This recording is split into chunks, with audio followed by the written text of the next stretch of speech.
নমস্কার বন্ধুরা, আমি পুলক ঘোষ আর গাছের যত্ন নিনের আরও একটি নতুন এপিসোডে আপনাদের সকলকেই স্বাগত।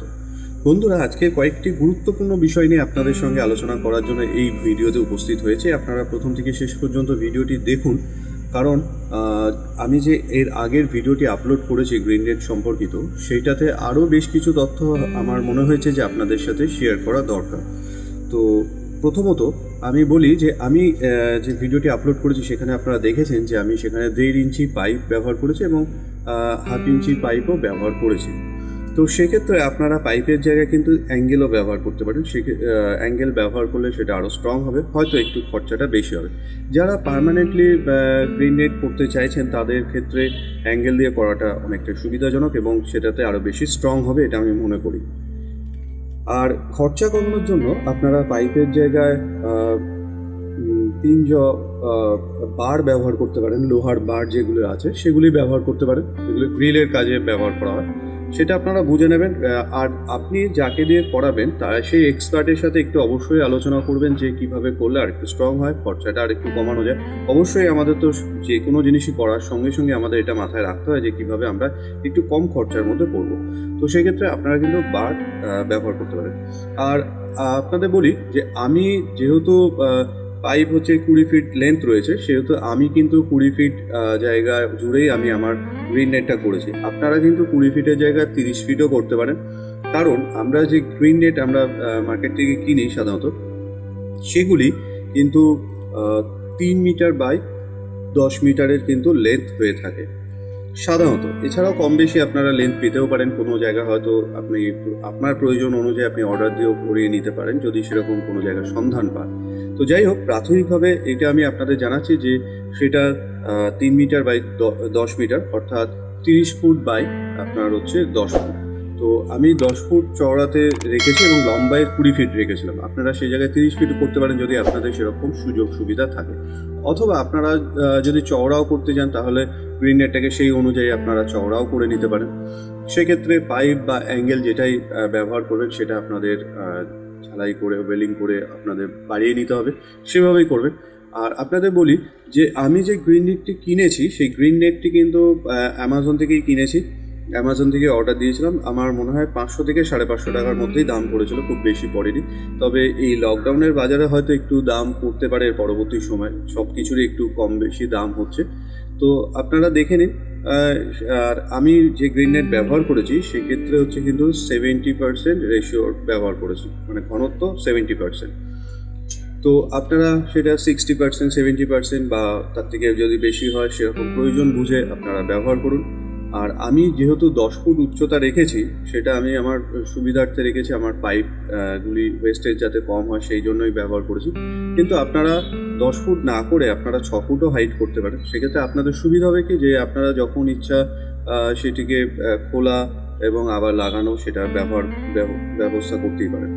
কেউ একজন আমাকে আজকে প্রশ্ন করেছিলেন যে গ্রিন নেটটি লাগানোর ক্ষেত্রে কতদিন থাকবে সেটা আপনারা জানতে চাইছেন। দেখুন, রোদ জল বৃষ্টিতে তো সব কিছুরই নষ্ট হয়, আর আমরা গরমের সময় এটা গ্রিন নেটটা লাগিয়ে থাকি। সেক্ষেত্রে হয়তো যদি অতিরিক্ত রোদ এবং পরবর্তী সময় বৃষ্টি এই সমস্ত হয়ে নষ্ট হতেই পারে। তবে আমি তো আপাতত 2 বছর হয়ে গেল আমার গ্রিন নেটটা লাগানো রয়েছে, কোনো অসুবিধা হয়নি। হ্যাঁ, সাইডে যে সমস্ত জায়গায় বাঁধন দেওয়া থাকে সেগুলি হয়তো কোনো কোনো সময় ছিঁড়ে গেছে আর কি, হাওয়াতে জোরে হাওয়া দেওয়ার সময়। আর কালবৈশাখী ঝড় এলে অবশ্যই অসুবিধা হয়। সেক্ষেত্রে আপনারা কিন্তু জায়গা মতো ঠিকঠাক করে বাঁধনগুলো দিয়ে রাখেন, যাতে কোনো রকম খুব বেশি রকম ঝড় বৃষ্টিতে অসুবিধা যাতে না হয়। আর বৃষ্টির জল কিন্তু খুব একটা বেশি যে এর মধ্যে স্ট্যাগ হয়ে থাকলো সেরকম নয়। যেমন প্লাস্টিক টাঙালে একটা জায়গা দিয়েই জলটা আটকে থাকে, এটা তা নয়। জল কিন্তু সবটাই ওপর থেকে নিচে চলে আসবে এবং সেক্ষেত্রে কিন্তু একটা ভালো জিনিস হয়, আপনার গাছে যে জলটা সরাসরি অনেক সময় বৃষ্টির জল জোরে যখন বৃষ্টি হচ্ছে পড়াতে আপনার গাছের পাতা বা ফুলগুলি বেশিরভাগ নষ্ট হয়, অনেক সময় মাটি ধুয়ে নিচের দিকে চলে যায়। সেক্ষেত্রে কিন্তু উপর থেকে যখন সোজাসুজি বৃষ্টি নামছে, এই গ্রিন নেটে বাধা পাচ্ছে এবং যে জলটা নিচে এসে গাছে পড়ছে সেটা কিন্তু একটু বাধাপ্রাপ্ত হওয়ার জন্য সেই ভাবে অতটা আপনার কাদা হওয়া বা ফুল টুলগুলো নষ্ট হওয়ার সম্ভাবনাটা একটু কম থাকে। একটা গুরুত্বপূর্ণ বিষয় আমাকে একজন এর মধ্যেই প্রশ্ন করেছিলেন যে বললেন যে বৃষ্টি হয়ে গেছে, আমি কি তাহলে ফাঙ্গিসাইড গাছে স্প্রে করে দেবো? তো বন্ধুরা, আমি বলবো যে আমার ব্যক্তিগত মতামত যে বৃষ্টি হওয়ার সঙ্গে সঙ্গেই আপনি গাছে কিন্তু ফাঙ্গিসাইড দিতে হবে এমনটা নয়। আপনার গাছে যদি ফাঙ্গাসের প্রবলেম হয় বা রুট রট হয় বা আপনি দেখলেন যে গাছে কোনো রকম সমস্যা হচ্ছে, ফাঙ্গিসাইডের দেওয়ার প্রয়োজন আছে, তবেই দিন। অযথা গাছে কেন ফাঙ্গিসাইড দেবে? আর লকডাউনের সময় আপনারা যে আপনাদের কাছে অনেক সময় ফাঙ্গিসাইড পাউডার নাও থাকতে পারে, সেক্ষেত্রে আপনারা অনেকেই জিজ্ঞেস করেছেন যে হলুদের ব্যবহার করা যায় কিনা। অবশ্যই হলুদ ব্যবহার করা যেতে পারে, কিন্তু সেটার কার্যকারিতা একেবারেই আপনার যে ধরুন বাজার থেকে কিনে আনা যে সমস্ত ফাঙ্গিসাইড আছে সেই রকম একই রকম কার্যকরী ভূমিকা নাও নিতে পারে, কারণ সেগুলির মধ্যে বিভিন্ন রকমের কেমিক্যালের উপস্থিতি থাকে। তো সেই ক্ষেত্রে আমি বলবো যে একই রকম পুরোপুরি কাজ হবে তা কিন্তু নয়, তো কিছুটা কাজ হবে।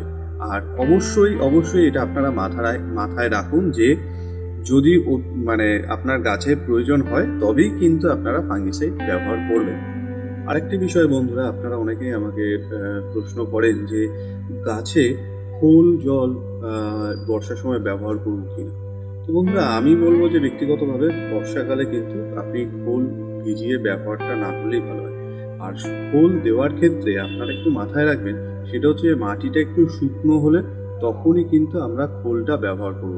ভিজে মাটির মধ্যে যদি আপনি খোল দিতে থাকেন, সেক্ষেত্রে কিন্তু খোল জলটা সবটাই আপনার নিচের মাটিটা শুষে নিতে পারবে না, উপরেই থেকে যাবে এবং উপরে একটি আস্তরণ তৈরি করে, যেটা আপনার কিন্তু অক্সিজেন চলাচলের ক্ষেত্রে একটু সমস্যা তৈরি করবে।